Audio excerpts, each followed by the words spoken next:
God's people were bad at waiting. They actually developed a great history of impatience.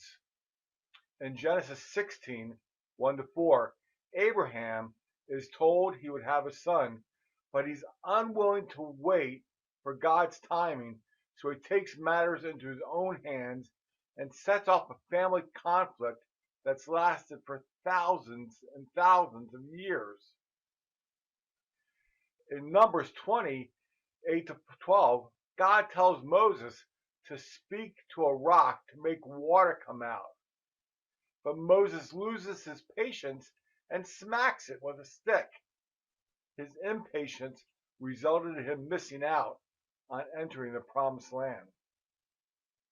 In 1 Samuel 8, 19-22, God's people grow tired of following God and they want a king, just like all the other nations had.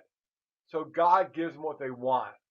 This leads to the division of Israel and lots of people dying. In 1 Samuel 13, 8-10, no surprise here, that king that Israel chose had a problem when he had to wait for Samuel to show up to make a sacrifice. This ultimately led to his own demise in a downward spiral that took the throne from his family. We're just not very good at waiting. We're not very good at waiting at all. There was a well-known German theologian in the 1930s and 40s who once said about Advent this. He said, celebrating Advent means learning how to wait. Waiting's an art which in our impatient age has forgotten. We want to pluck the fruit before it has time to ripen. Greedy eyes are soon disappointed when what they saw as luscious fruit is sour to the taste. In disappointment and disgust, they throw it away. The fruit, full of promise, rots on the ground.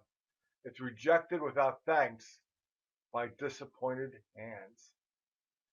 Our waiting and our impatience, especially our impatience, can often lead to disappointment and disgust rather than rejoicing and happiness over our promise being fulfilled. But we've got to wait for it. Wait for it.